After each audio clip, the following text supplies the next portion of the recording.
کہ ہم نے کسی کا حق غصب کیا، کسی کے مال میں تصرف کیا بنا اس کی پرمیشن کے، ہم نے بلڈنگیں بنا لی، گھر بنا لیا، ہم نے امانتوں میں خیانتیں کی، ہم نے جھوٹ بولا، غیبتیں کی، دنیا بھر کی جو بھی گناہ کبیرہ ہیں اس کو انجام دیا۔ خدا بند عالم نے ہم کو نواز دیا، ہم حج پہ چلے گئے اور وہاں جا کر کے ایک بات پیش کر دیا کہ چونکہ ہم حاجی ہو گئے ہیں، جتنے گناہ تھے سب معاف ہو گئے، اور انسان ویسا ہی ہو گیا جیسے جیسے ابھی اس کی ولادت ہوئی ہے۔ یہ حدیث کا اس ٹکڑے کا بڑا جلدی انسان فائدہ حاصل کر لیتا ہے، یعنی 90 ایئرس تک جو ہے، 60 ایئرس تک، 40 ایئرس تک یا 30 ایئرس تک وہ گناہ کرتا رہے اور 1 منٹ میں وہ چاہتا ہے کہ جنت حاصل کر لے۔ کیا جنت اتنی سستی ہے جانے گرامی؟ اگر شب قدر سے جنت ملتی، کیا یہ حدیثوں میں نہیں ہے کہ من بکا علی الحسین فلح الجنہ، جو امام حسین پہ گریا کرے اس کے لیے جنت ہے؟ تو بہت سارے لوگ گریا فرماتے ہیں، تو جنت سب کو ملنی چاہیے۔ لوگ گناہ بھی کریں، چوریاں بھی کریں، لوگ طعن و تشنیع بھی کریں، غلط ماحول پیدا کریں، سوسائٹی کو خراب کر ڈالیں، مذہب کو بدنام کر ڈالیں، ممبروں کا خیال نہ رکھیں، کیا اس صورت میں بھی ہمارے یہ آنسو طہارت والی شخصیتوں کے لیے کافی ہیں؟ اس آنسو کے لیے خلوص کا ہونا جہاں تک ضروری ہے، جہاں جذبات کے ساتھ ساتھ عقلیات کا بھی دخل ہے، ساتھ ساتھ اس سے آنسو میں طہارت کا بھی ہونا شرط ہے کہ آپ کا قلب کتنا طاہر ہے۔ اگر نہیں ہوگا عزیزان گرامی، ورنہ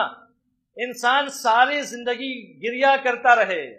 ساری زندگی ابلیس گریا کرتا رہے، اب کوئی فائدہ نہیں ہے، مگر حر کی ایک مختصر سی توجہ اور ایک شب کی وہ گریہ ازاری اسے کہاں سے جہنمی سے جنتی تک لے گیا۔ وہ اس پار سے اس پار آ گئے، تو وہ جو آنسو تھا وہ قلب کے ساتھ، ذہن کے ساتھ، ہر چیز کے ساتھ طیب و طاہر تھا۔ تو جو ہم اعمال انجام دینا جانے گرامی، اتنا شارٹ کٹ نہیں ہے شریعت میں کہ ہم فوراً کسی چیز کو انجام دیں اور یہ سوچ لیں کہ یہ چیزیں بڑی آسان ہیں۔ یقیناً جانے گرامی، یہ امت سہلا ہے اور اہل بیت نے ہر چیز کو آسانی کے ساتھ آپ تک پہنچانے کی کوشش کی ہے۔ لا یکلف اللہ نفسا الا وسعہا، اس کی تکلیف کو دیا ہی نہیں مگر قدرت کے لحاظ سے دیا ہے، جو اس کی کیفیت ہے، جو اس کی صلاحیتیں ہیں، مگر اس میں کنڈیشن رکھی ہے کہ ہم اگر ایسے اعمال انجام دیں کہ اگر فرش عزا پہ آ رہے ہیں تو ہمارے ساتھ وضو کے ساتھ آنا چاہیے، اگر ہم اس فرش عزا پہ آ رہے ہیں تو ایسے پیغامات لے کر آنا چاہیے۔ یہ ضروری نہیں ہے کہ جو ممبر پہ آنے والا شخص ہے وہ 100% ساری باتیں کلیئر کر رہا ہے، وہ صحیح کہہ رہا ہے، اوتھینٹک باتیں کر رہا ہے۔ آپ بیدار ہونا چاہیے جانے گرامی، آپ آڈینس بن کر صرف نہ آئیے کہ آپ صرف کسی چیز کو سن کر کے چلے جائیں اپنے گھروں کو۔ یہ ذمہ داری جس طریقے سے آیت اللہ العظمہ سید علی حسین سستانی حفظہ اللہ اور بقیہ مراجع کرام کا جہاں تک یہ پیغام ہے کہ جب مجلسوں کو پڑھیں تو ضرورت اس بات کی ہے کہ صحیح کتابوں سے، صحیح مدرک سے، اوتھینٹک آپ کے مدارک ہونے چاہیے، اور مصائب میں خاص کر کے جفا نہ فرمائیں۔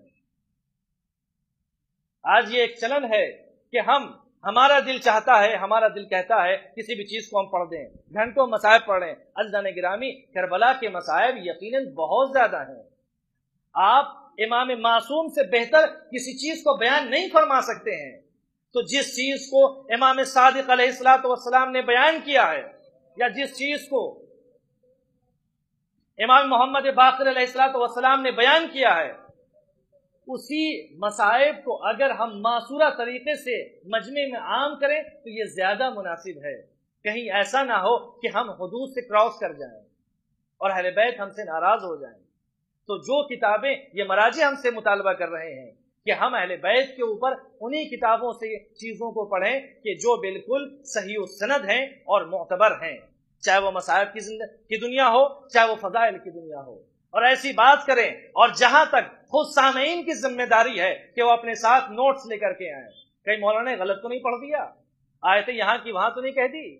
جانے گرامی، یہ آپ کی ذمہ داری ہے